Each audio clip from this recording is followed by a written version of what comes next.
I grew up in small-town America. As a kid, I worked in a dairy. My father and grandfather both fought in World War II. There were a lot of constants in my life, things I could rely on. Church on Sundays, the Pledge of Allegiance at school, the love and support of mom and dad, and the fact that I lived in the greatest country in the world, where every day dreams come true. But last Wednesday, as I sat in a congressional hearing room on a rainy day in Washington, D.C., listening to whistleblowers' riveting accounts of what happened in Benghazi on the night Ambassador Chris Stevens, Sean Smith, Ty Woods, and Glenn Doherty were killed, my heart broke. Hello and welcome to Justice. I'm Judge Janine Pirro. Thanks for joining us tonight.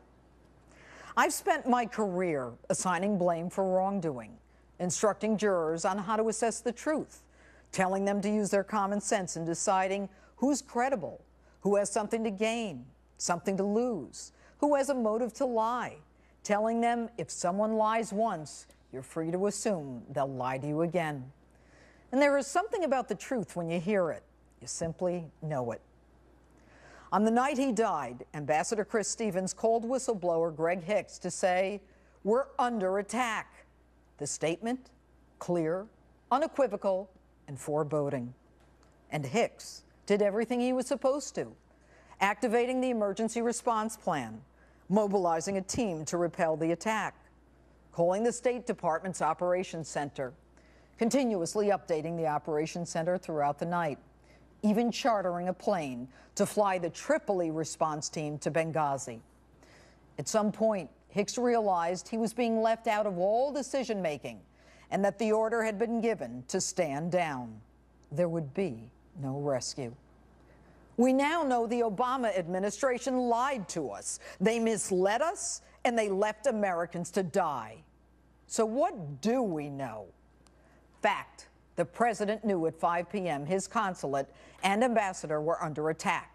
He simply told Joint Chiefs Chairman Dempsey and Defense Secretary Panetta to take care of it. He simply went to bed. He didn't even bother to call, never checking with them again.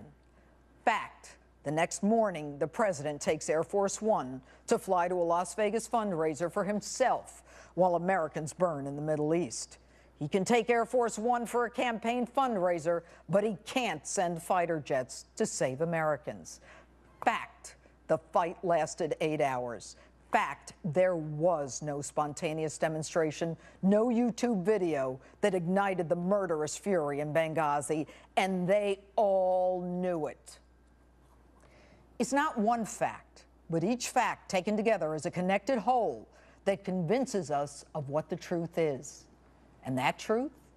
Jay Carney, Susan Rice, Hillary Clinton, Barack Obama, they all lied to us. Now, I'm tired of the sugarcoating. I'm tired of putting truth to the falsehood. A lie is a lie is a lie. Let's call it what it is. The whistleblowers changed everything. The ones who were instructed by Hillary's chief of staff, Cheryl Mills, not to speak to anyone alone about Benghazi, including congressmen. But Greg Hicks says it best. The job now is a significant, it's a demotion. So I've been effectively demoted from deputy chief of mission to desk officer. Mr. President, with all due respect, you actually demote the man who was on the phone all night scrambling to get help, destroying your classified records, chartering a plane, taking on the terrorist by himself. Why? Why would you do that? Why would you demote a hero? And why would you lie to us? I'll tell you why. Because of a looming presidential election 7 weeks away. Because Americans can't be under attack, especially not a terrorist attack, if, as you say, Al-Qaeda is already on its heels. Mr. President, how could you not send in reinforcements? How could you not send in Americans trained for this very kind of emergency? You're the commander-in-chief. That's your job. And enter Hillary Clinton. Fact. Because the Benghazi consulate security was so substandard, it could only have been inhabited if you had issued the waiver. Fact. Your department continuously denied both Ambassador Stevens and Deputy Chief of Mission Hicks' request for more security. Fact, you actually reduced security when everyone knew of the threats and the prior assaults on Benghazi. And please, don't even begin to try to sell us the idea that it was about saving money, because your own staffer, Charlene Lamb, who supposedly was dismissed, swore that the resources were not an issue. And my sources tell me Lamb is now up for an even higher post in the State Department. So, Hillary, why would you do this? I did tell the Accountability Review Board that Secretary Clinton wanted the post made permanent. Oh, okay. Now we know. You wanted to arrive on your chariot and announce the establishment of a permanent mission in a normalized Libya. Normalized? When you last visited Libya, you had the Defense Department pre-position assets off the Libyan coast in case you needed rescue. How could you? And then you swear under oath, just back from weeks abroad, logging all those miles, recovering from the flu, the fall, the concussion, and the blood clot. You testify you didn't know a thing about your friend the ambassador's request for more security. Any of the requests, any of the cables having to do with security did not come to my attention. Now, Hillary, I know you were busy that night, calling the president of Tunisia when all the action was in Libya. But you can't deny requests for more security in Benghazi and then blame the very people who asked for it. You can't have it both ways. And you want us to believe that you and the president are going to get the facts and get justice? You can't even get to the FBI, to the crime scene, for 3 weeks.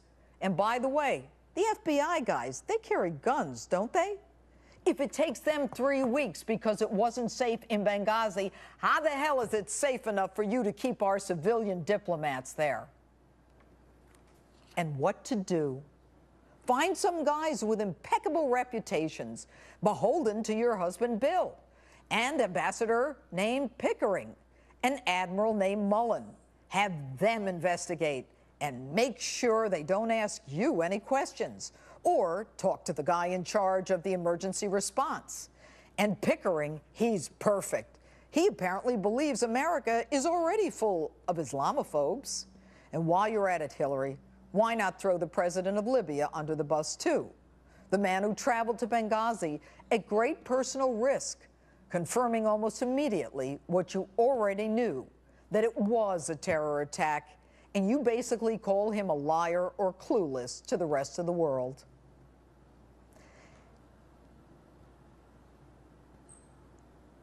And how about your take on our money? You take it and buy an advertisement to apologize to the Arab world about a video that has nothing to do with Benghazi while they burn us in effigy. That'll keep the lie going, too. But they say we're obsessed with Benghazi. The New York Times says that our Benghazi obsession is all about hysterical allegations of crimes equal to Watergate. Really? My memory may not be all that great, but nobody died at Watergate, and no one was left on the battlefield. Our Congress, though, they're good. They'll get to the truth. I find it truly disturbing and very unfortunate that when Americans come under attack, the first thing some did in this country was attack Americans, attack the military, attack the president, attack the State Department, attack the former senator from the great state of New York, former Secretary of State Hillary Clinton. You're kidding, right? We have the best military in the world. But even with all of their technological advances, they could not get there in time.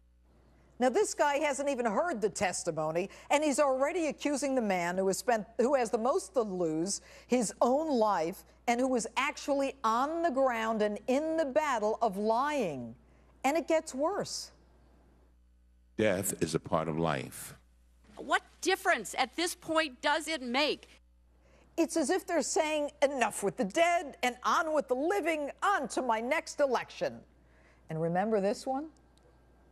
The White House and the State Department have made clear that the single adjustment that was made to those talking points by either of these two institutions were changing the word consulate to diplomatic facility because consulate was inaccurate. Today we know that was a bold-faced lie. There were 12 deletions of references to terrorism at the instruction of the White House and the State Department. Hillary's henchwoman, that temple of veracity, Victoria Nuland, actually tells the CIA to remove any reference to the prior Benghazi security warnings because it could be used against Hillary. But my favorite, Leon Panetta. There just wasn't enough time. Listen to this one from 7 months ago.